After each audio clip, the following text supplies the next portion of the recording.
Je vais inviter à me rejoindre sur scène Alexandra Noronha, Patrice Béguet, Florian Grill, Philippe Ouzet, Nicolas Vieuloup. Ouais, vous pouvez les applaudir. Alors l'objectif étant de s'asseoir sans tomber. Hein. Et là, pour l'instant, je pense que l'objectif va être réalisé. Merci à toutes et à tous, en tout cas, d'avoir accepté cette invitation de table ronde regard croisé. Alors la première question que j'avais à vous poser, vous êtes tous des business développeurs, mais vous êtes tous autre chose. Alors dites-nous qui vous êtes et en quoi vous êtes business développeur dans votre activité. Alexandra, je vous laisse vous saisir d'un micro et nous dire qui vous êtes, quelle est votre entreprise et en quoi vous êtes business développeur dedans. Donc, je suis Alexandra Noronha, c'est tout nouveau. Il y a quelques jours, je m'appelais encore Alexandra Becca. J'ai cofondé WeDoBiz avec 3 camarades de promotion. Je suis une ancienne de l'école. Et on s'est rencontrés sur les bancs d'Advancia à l'époque pour un bachelor en entrepreneuriat et on a continué ensemble en master. Et on a donc monté le média des entrepreneurs en ligne depuis 2010. Maintenant, on a fêté nos 4 ans en octobre. Et je suis spécialisée en marketing et communication au sein de WeDoBiz. Et mes 3 autres associés sont spécialisés en rédaction, en gestion et en diffusion. Très bien. Patrice Béguet, vous êtes business développeur chez BPI. Oui, je suis directeur exécutif de BPI France, en charge de la partie communication, marketing et puis BPI France Excellence. Vous dire, donc BPI France, c'est la banque des entrepreneurs, c'est le regroupement d'Oseo, du FSI, FSI Région et CDC Entreprises. C'est aujourd'hui 2200 personnes, dont 80% des effectifs sont en région, puisque les énergies créatrices dont vous faites partie sont en région, qui sont vraiment au contact des entrepreneurs. Et en quoi on a pu être nous-mêmes business développeurs. Vous dans la boutique. Nous, c'est une équipe. C'est 2200 personnes qui, main dans la main, qui tous les jours permettent à des entrepreneurs de se développer, de partir à l'international et d'innover. Donc c'est une équipe. D'ailleurs, je remercie 2 personnes de mon équipe qui sont là, qui est Charlotte Rolick, avec qui on a créé une marque en 6 mois, ce qui n'était pas gagné, puisqu'on nous disait à l'époque, je ne sais pas si vous en rappelez, c'était une banque de plus, et je leur répondais tout simplement, c'est une banque de place. Qui a fait sa place, et puis Jean-Pierre Dupasquier, qui a été membre de votre jury, voilà, qui est le patron du digital. Et c'est vrai que par rapport aux entrepreneurs, ce qu'ils souhaitaient vraiment avoir, c'est une réponse directe à leurs besoins et puis connaître nos actualités. C'est ce qu'on a fait un petit peu avec le Google des entrepreneurs. Parfait, merci. Philippe Ouzet, qu'on ne présente plus, mais qui va quand même nous dire en quoi il est... D'abord, le développement de Novantia, cette belle école dont j'ai la chance d'être le président du conseil d'établissement, à côté de Anne, qui dirige cette maison formidablement. Mais au-delà de ça, donc, moi je suis président du directoire du groupe Galeries Lafayette. Alors c'est une responsabilité qui est pas tout à fait directement opérationnelle. En fait, j'ai en charge la stratégie du groupe, établir le cap, la vision. C'est aujourd'hui mon fils Nicolas qui dirige au quotidien la branche grand magasin, Galeries Lafayette BHV. Alors lui, il fait marcher la machine, si je puis dire. Alors le développement pour nous, malheureusement, il est un peu difficile en France, donc on va le chercher beaucoup à l'international. Et ça, c'est une autre culture, aller se développer à l'international et peut-être dans d'autres opérations de diversification. C'est ma responsabilité de fixer ces différentes étapes pour le futur. Nicolas ? Oui, bonsoir. Donc Nicolas Vieuloup, je suis directeur marketing B2B de Viadeo. Alors en quoi? Alors je suis un business developer, je suis chez Viadeo depuis 7 ans, donc j'ai participé en équipe à son développement. Donc je disais tout à l'heure que Viadeo, il y a 7 ans, c'était simplement 1 million de membres dans l'ensemble. Aujourd'hui, on a plus de 60 millions, et pas simplement en France, puisqu'en France, on a un peu plus de 9, mais dans le monde, on a plus de 60, dont plus de 20 en Chine. Voilà, avec un fort développement dans tous les pays africains, en Russie et donc en Chine, et un développement qui continue de se faire au quotidien en France. Voilà. Merci. Je participe à un essor. Florian Grill. Ouais, donc je suis Florian Grill, je suis d'abord inquiet parce que je peux tomber devant et derrière. Sinon, je suis rugbyman. Mais je pense que le sujet Vous êtes principal, habitué à chuter, donc je suis habitué à chuter, mais là c'est quand même un peu haut. Et sinon, je suis cofondateur et président d'une PME que j'ai créée il y a 20 ans et qui fait des études marketing, du conseiller de l'achat d'espace et un petit peu de publicité pour des boîtes du retail, des collectivités locales et territoriales et quelques marques.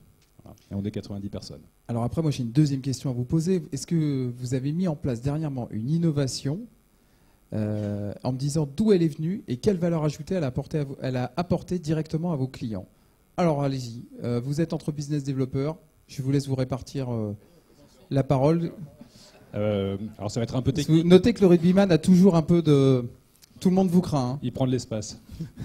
Ça va être un peu technique, mais dans nos métiers, on a développé récemment un portail plurimédia du magasin qui leur permet de gérer tous leurs médias locaux. C'est une belle innovation, ça fonctionne sur Internet. On l'a implanté chez tout Carrefour et chez des enseignes comme Brico Dépôt. Et ça nous donne, on est sur des rythmes de croissance de 30% par an sur les 2 dernières années. Donc c'est une belle innovation et c'est notamment lié à ce portail intranet. Ça veut dire que votre innovation, il faut qu'elle soit tout de suite à valeur ajoutée pour le client qui lui-même apporte de la valeur ajoutée à son client final. C'est comme ça qu'on pense l'innovation aujourd'hui en business developer. Dans une entreprise de service comme la nôtre, l'innovation, elle se co-développe avec le client. On ne s'appelle pas co-spirit complètement par hasard.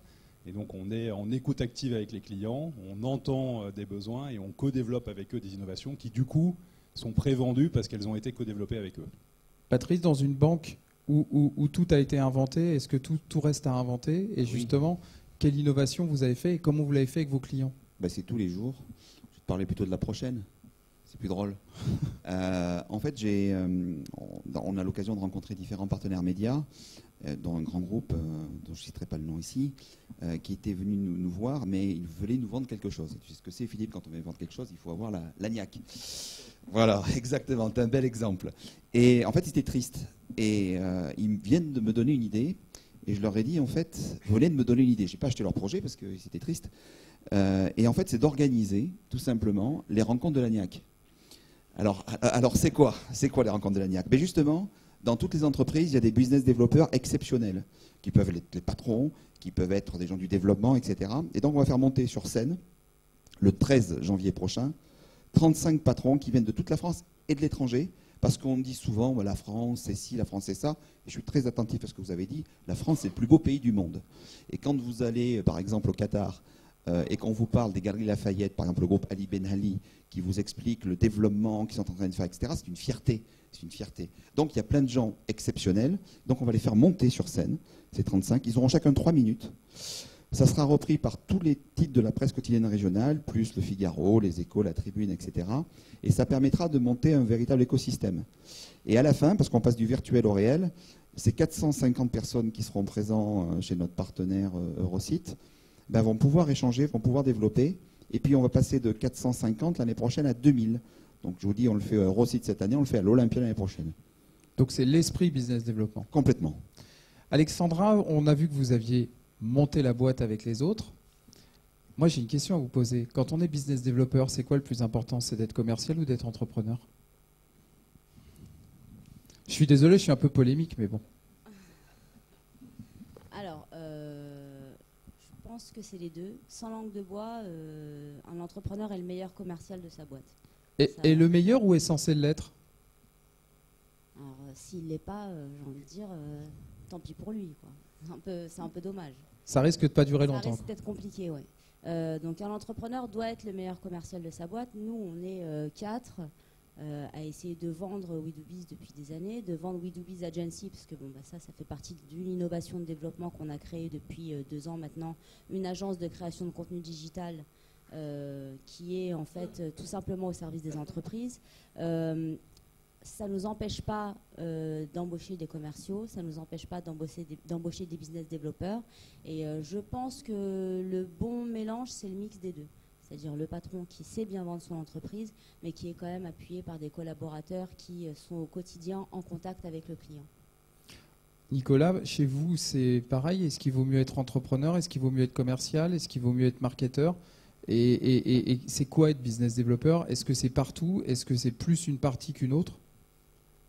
Alors moi, je vais vous parler en mon nom, hein. C'est un peu compliqué de répondre pour toute une société, mais moi, je suis à la fois ni commercial, ni tout à fait marketeur, ni tout à fait communicant, ni grand-chose de très spécialisé. Mais par contre, j'ai fait toutes ces activités-là dans le passé et je compte bien renouveler les expériences. Donc je pense qu'un vrai business developer, c'est vraiment un généraliste. Moi, j'ai tendance à le comparer à un couteau suisse. Quelqu'un qui va être capable de prendre des positions qui ne sont pas forcément des positions confortables pour lui au départ, mais sur lesquelles il va être capable de s'adapter et d'apporter de la valeur ajoutée. Donc c'est quelqu'un qui va être, avec une forte capacité à s'adapter à la situation et aux besoins de son entreprise, qu'il soit en position d'entrepreneur ou en position de salarié d'ailleurs. Ce qui serait vraiment génial, c'est qu'on puisse dire il y a le couteau suisse et le business développeur français. C'est peut-être un fantasme, je ne sais pas. En tout cas, moi, je vous ai posé donc cette question par rapport à être entrepreneur, à être commerçant, à être commercial. Chez vous, Philippe Houzé, où le monde du commerce est prioritaire, comment vous faites pour que les gens qui vendent soient aussi entrepreneurs, soient aussi entreprenants? Comment on fait pour faire ça? Je crois que c'est une question de motivation. D'abord, je crois que si on veut rentrer dans nos métiers de commerce, il y a un certain nombre de conditions qui s'imposent. La première, c'est qu'il faut aimer l'autre ou aimer les autres. Hein. Si on n'a pas ce penchant naturel vers l'autre, je crois déjà, il faut presque changer de métier. Ensuite, je crois qu'il faut aimer le produit. Hein. Je crois que c'est important, c'est concret. Les gens du retail sont des gens concrets. Et puis, on aime aussi les résultats rapides. Hein. Dans nos métiers, on regarde presque toutes les heures le chiffre qui tombe. Hein. Et si on n'a pas toutes ces conditions-là, je crois qu'il faut faire autre chose. Et le business développement, c'est combiner tous ces savoir-faire, toutes ces qualités, et se tourner sur une vision, sur un marché, sur une tendance, joindre tous ces efforts et réussir à faire avancer les choses. Alors, puisque vous avez le micro, vous allez le garder. Moi, je vais vous poser la question. Votre plus beau souvenir de business developer? Bon, en fait, dans ma carrière récente, j'ai dirigé Monoprix pendant 30 ans. Hein. Je peux dire que j'ai eu la chance, avec aussi une très belle équipe, de pouvoir faire changer l'image d'une entreprise. Mais personnellement, moi, je suis un fils d'industriel. Bon, je suis devenu aussi un peu retailer quand même. Et toute ma vie à Monoprix, 30 ans, j'ai été un industriel sans usine. J'ai créé des produits, j'ai créé des marques. Monoprix Gourmet, Monoprix Lafort, Monoprix Vite Prêt. J'ai été pionnier dans les produits bio. Ça remonte déjà à 20 ans. J'ai été le premier à lancer le commerce équitable. Tout ça a été repris par la grande distribution, mais c'était fait exprès. C'était pour aider à regarder le client, toujours, de façon différente. Essayer de répondre par avance aux questions qui ne se posent même pas encore. C'est ça, hein, pour moi, et ça a été 30 années formidables. Ça donne envie. Hein. Alors, Alexandra, votre plus beau souvenir de business développeur? Alors, on dit business développeur ou business développeuse? Développeur. D'accord. C'est vous qui voyez. Oui, alors, votre plus beau souvenir, oui. à part votre mariage avec Julien, vous nous l'avez déjà expliqué tout à l'heure. Oui. C'est son associé, hein, donc c'est un peu du business développement quand même. C'est ça. On mutualise. Mon plus beau souvenir. Alors en fait, il date de pas très longtemps. Il date de 3 jours. Notre expert comptable nous a appelé pour nous dire qu'on avait fait 80% de croissance sur la dernière année. On compte doubler les objectifs et viser le million d'euros de chiffre d'affaires en 2015. Donc, une grosse année qui se prépare. Et mon vraiment plus beau souvenir, il est arrivé en octobre, quand donc on a fêté nos 4 ans. Et on a décidé, d'habitude, on fait une grande fête d'anniversaire avec tous les partenaires, tous les clients. Et là, on s'est dit, non, on est 12 au sein du bureau, on va faire quelque chose vraiment entre nous. Et mon business développeur, donc le business développeur qu'on a embauché depuis plus d'1 an maintenant, a décalé un rendez-vous de lui-même en appelant le client et en disant « Je suis désolée, mais c'est notre anniversaire, c'est quelque chose qui compte pour nous. Donc si vous voulez, je peux venir 1 heure avant chez vous. » Et le fait d'avoir juste entendu « C'est notre anniversaire », l'identification juste à la culture d'entreprise, mais ça m'a énormément touchée et je pense que c'est voilà, un de mes plus beaux souvenirs de cette année. Patrice? Tu veux un exemple? C'est un peu le but. Bon, je vais t'en donner 3. D'accord. Merci. 3 souvenirs. Oui, si, à l'époque de France Télécom était dans les années 90 considéré comme très protectionniste sur le Minitel. Je ne sais pas si tu te rappelles. Et donc, voilà, on arrivait à l'époque quatrième. 1 heure pour faire ses courses sur Minitel. Exactement. C'est ça. Et donc, à cette époque-là, il y avait Club Internet, il y avait AOL, etc. Et on nous avait dit, France Télécom, c'est le Minitel, vous ne réussirez jamais dans Internet. Et on avait créé à cette époque-là, mais Jean-Pierre était avec moi déjà à l'époque, une tournée qui était la tournée du Wanadoo Tour, où on allait à la rencontre en fait des Français pour leur faire découvrir les usages d'Internet. Et juste derrière, on était vraiment des nains, parce qu'on était 4e sur 4. Mais après l'été, on est passé 2e sur 4, et à la fin de l'année, on était 1er sur 4. Donc on est très contents. Deuxième exemple, c'était, parce que je crois qu'il faut avoir de l'audace, de la volonté, de l'énergie dans la vie, c'était quand Jacques Chirac, à l'époque, avait eu l'idée de créer le concurrent enfin, de CNN, BBC et tout ça. Donc c'était la rencontre avec Alain Pouziac et de se dire on allait créer France 24 et on était très contents d'aller dans tous les pays du monde pour installer France 24. Et puis la troisième, c'est, j'allais dire comme toi, c'est il y a à peine quelques jours. Vous parliez de marasme tout à l'heure, de manque d'énergie de niaque dans le pays. Moi je ne suis pas d'accord parce qu'il y en a plein. Et c'est très parisien ça. On se fait mal tout seul à Paris. Aller en région, ça vous fait vraiment du bien. Et donc, oui, vraiment. Et on avait donné une idée un peu folle, c'est de dire on allait rassembler dans des villes 200, 300, 400, 600, 1000 entrepreneurs.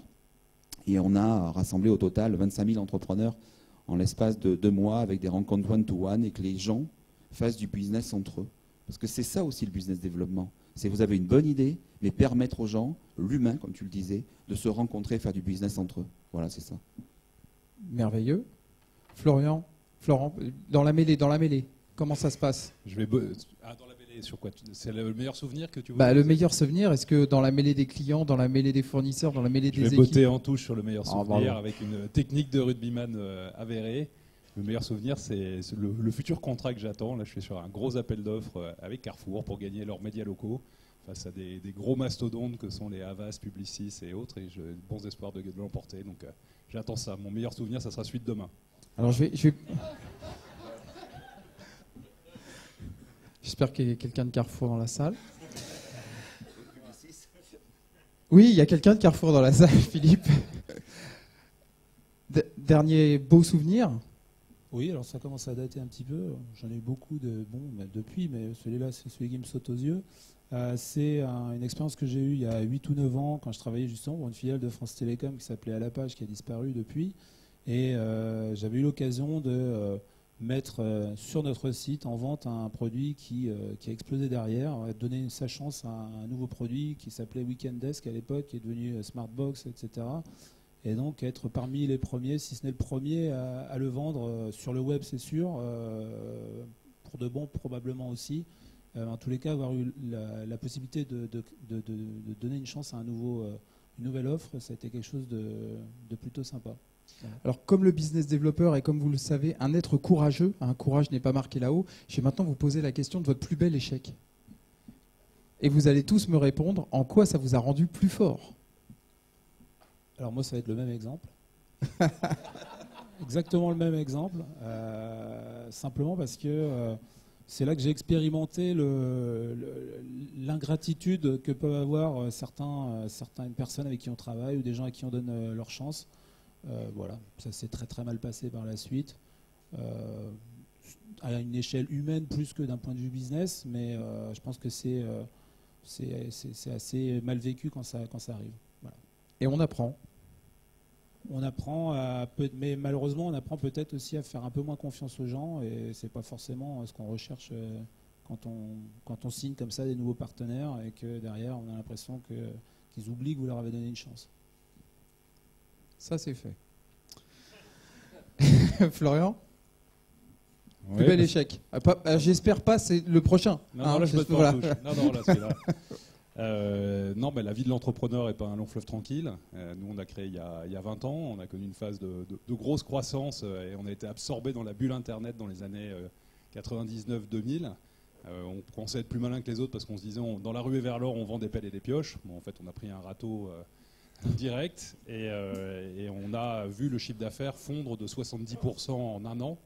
Donc, on a divisé les effectifs par 5. On a failli déposer le bilan, avec toutes les conséquences pour l'entrepreneur de caution perso et autres. Et donc je savoure maintenant la recroissance qu'on a eue depuis, parce qu'on a réussi à redresser la machine en 2004, et la recroissance qu'on a depuis 2012, qui est très importante, puisque 70% de croissance en 2 ans. Voilà. Donc on savoure différemment, donc je pense que ce genre d'expérience, forcément on doute un peu, mais en même temps ça est, parce qu'on est in fine le responsable le final de tout ça, mais en même temps ça épaissit un petit peu la peau et il faut traverser ces choses-là aussi. Et je pense que réhabiliter un peu des phases d'échec, je suis sûr que BPI me suivra sur ce sujet-là, c'est quelque chose qui est important et qui est peut-être pas assez dit dans notre beau pays où on peut entreprendre.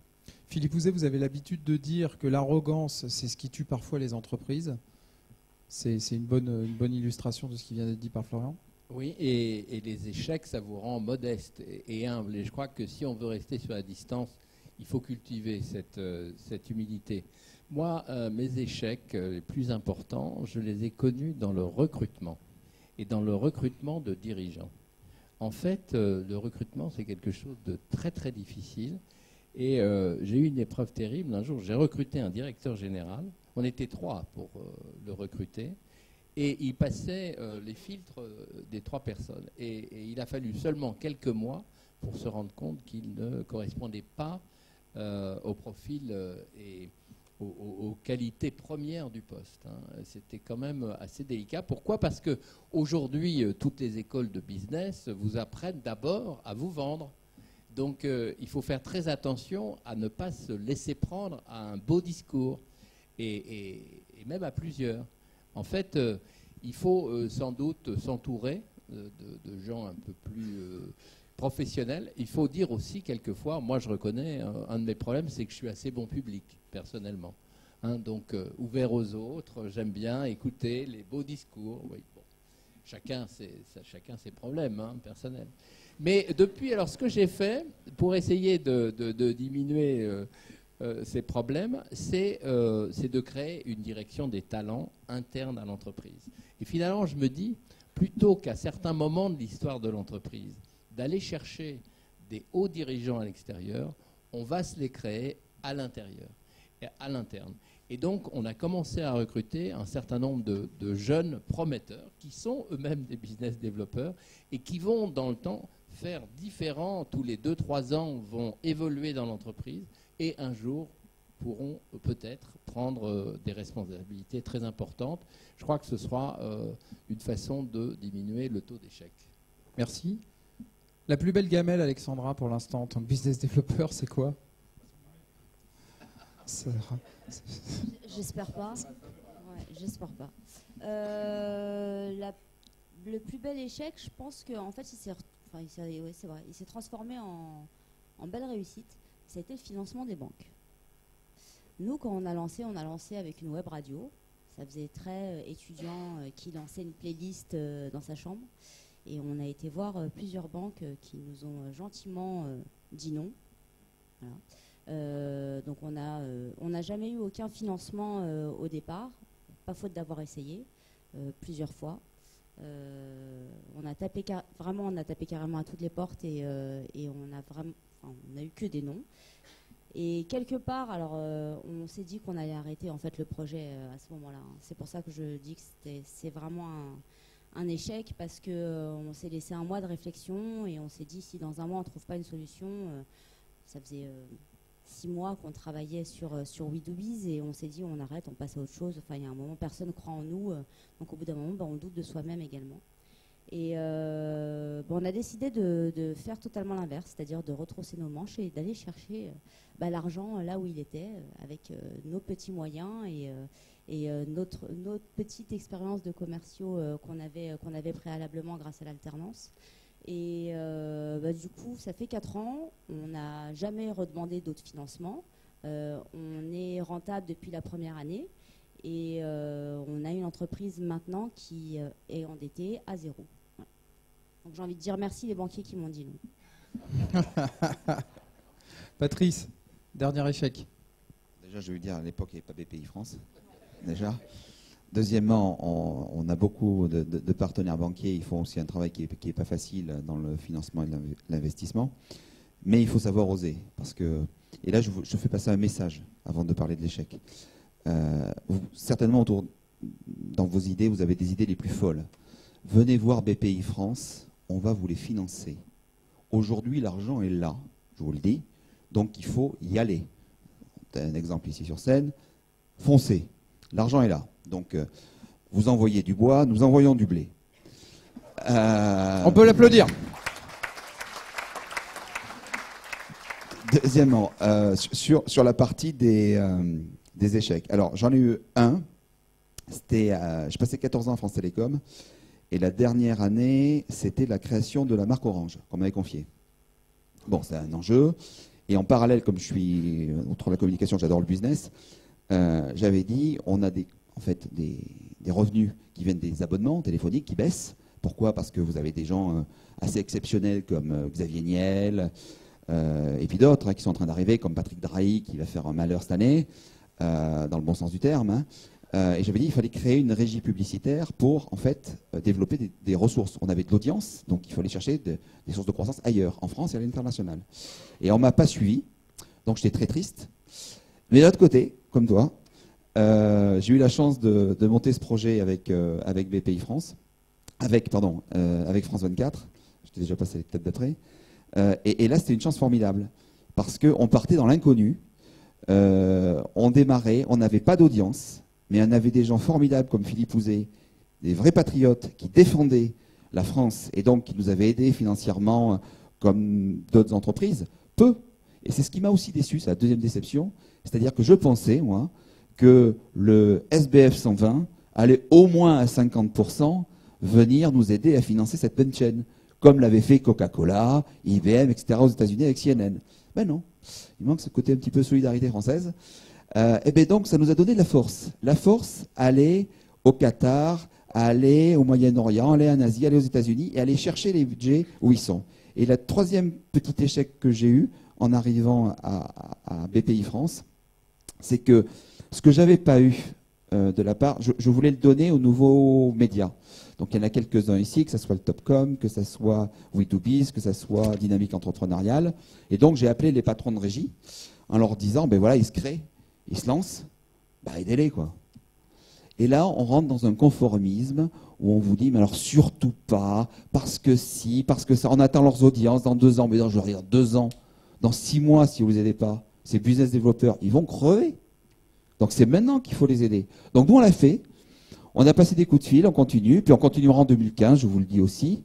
Et puis c'est comme ça, parce que quand vous redonnez l'envie, vous redonnez l'espoir, vous redonnez la niaque, et puis vous redonnez de la croissance et vous redonnez de l'emploi. Voilà, c'est simple, les Allemands l'ont fait, les Anglais l'ont fait, les Espagnols et les Italiens sont en train de le faire, on n'est pas plus cons qu'eux, donc on le fait. On va le faire. On va le faire. On arrive à la fin de cette magnifique table ronde. Moi, je vais quand même vous poser une question à tous. En 1 minute, est-ce que vous pouvez me dire chacun pourquoi, aujourd'hui, vous avez besoin de business développeurs dans vos entreprises? Alors, nous, on en a besoin parce qu'on est une petite PME, vraiment petite, qui est en plein développement, mais on reste quand même assez humble et on a besoin de business développeurs, mais pas que. C'est pour ça qu'on a instauré depuis cette année un intéressement au contrat signé, pas que pour les commerciaux. Voilà. Pour toutes les personnes qui sont embauchées chez nous, voilà, on leur a proposé la possibilité que si jamais un jour il y avait une opportunité qui se présentait, si jamais il y a un contrat qui était signé, il y aurait un intéressement pour essayer justement de fédérer même voilà, l'assistante de communication digitale. Si jamais il y a une opportunité, il ne faut pas qu'elle la laisse passer. Donc c'est plutôt l'esprit, la posture business développeur que vous avez soutenue, et donc soyez tous business développeurs. Et pas que pour le poste business développeur proprement dit. On revient sur l'étude de tout à l'heure. Patrice? Pourquoi on a besoin de business développeurs? pour vous ou pour vos entreprises? Cette année, je vous donne un chiffre. Nos responsables commerciaux qui sont sur le terrain auront rencontré 77 000 nouvelles entreprises. Donc on a 1400 business développeurs. On va en recruter encore plein cette année dans toutes les régions de France. Quand tu veux une énergie et puis une dynamique dans les business, il n'y a pas de question à se poser. Hein. Tu recrutes, tu développes ton business, tu pars à l'international et tu innoves. Et tu recrutes de nouveau. Voilà. Bon. L'évidence même. Philippe Houzet. 17 millions de mètres carrés aujourd'hui installés en France. Il s'en crée à peu près 2 millions supplémentaires tous les ans. Alors sous toutes les formes, hein. Ça peut être des centres commerciaux, ça peut être des chaînes spécialisées, ça peut être de la fast fashion qui se développe. Et bien sûr aujourd'hui Internet qui n'est pas sur le marché ouvert mais qui fonctionne 7 jours sur 7, 24 heures sur 24 et même le dimanche. Et surtout le dimanche, hein, ouvert et qui fait 25% de son business. Alors, les vieux grands magasins que nous sommes, 120 ans d'âge, on a besoin d'aller chercher du développement. Le développement, on va aller le chercher sur des nouveaux marchés. Et les nouveaux marchés, les nouvelles tendances, les nouveaux produits, les nouvelles marques, le changement est devenu notre seule constante. Ça, c'était le speech que je faisais quand j'ai été nommé directeur général de Monoprix en 82. Je leur ai dit ce jour-là, vous allez voir, et on n'a pas arrêté de changer depuis ce moment-là. On est dans un monde de mutation totale, tout change à toute vitesse, les jeunes start-up sont en train de nous créer le monde de demain, qui est déjà aujourd'hui. Et donc, il nous faut ces jeunes business développeurs autour de nous pour aller chercher cette croissance dont on a besoin et qui est possible. Hein. On arrive à tenir très très bien avec la volonté et les exemples qui viennent d'être donnés ici autour de la table. Nicolas Vieuloup. Oui, alors moi je mettrais ça autour de 3 axes en fait chez Viadeo. Et, la partie commerciale, forcément on est en forte croissance, notamment sur les problématiques B2B où forcément on a encore des parts de marché très importantes à conquérir, hein, notamment sur la partie recrutement RH. Donc là clairement on a des postes ouverts en grande quantité pour l'année qui vient. Côté marketing, de la même manière, on est sur un marché qui est en pleine évolution avec une concurrence qui est en train de se complexifier, de s'étoffer, etc. Donc là, pour le coup, le business development côté marketing, c'est plus en inventant finalement nos produits de demain ou en investissant des médias sur lesquels on n'est pas suffisamment présent. Voilà, c'est curieusement, par exemple, sur la partie B2B, on vend énormément de produits par le biais de nos commerciaux, mais nos produits B2B, on les vend très peu en ligne. Donc typiquement, c'est quelque chose sur lequel ça peut surprendre les gens, mais sur lequel on doit travailler. Et puis le troisième axe, c'est l'international, où clairement, on a un potentiel encore gigantesque sur les 3 marchés que je vous citais précédemment. Et voilà, forcément, on a des grandes ambitions, donc qui doivent être backées par des ressources et une stratégie. Et le soutien de nos amis de la BPI. Merci. On va finir par Florian qui a réussi à ne pas tomber, hein, donc ça c'est quand même déjà une belle performance. Ça peut encore arriver. Voilà, pour l'instant. Je fais très attention. Nous, chez Cospirit, on a développé des outils innovants, notamment pour les retailers. On a la chance de partir de France, qui est un pays important pour le retail, si ce n'est le pays du retail. Et donc, on a commencé un développement à l'international, puisque Carrefour nous a amenés en Italie pour y développer nos outils. Et donc, forcément, on a envie d'être amené par nos clients français un peu partout à l'international, et en particulier en Europe. Et pour ça, on a besoin de business développeurs pour accompagner le mouvement. Voilà.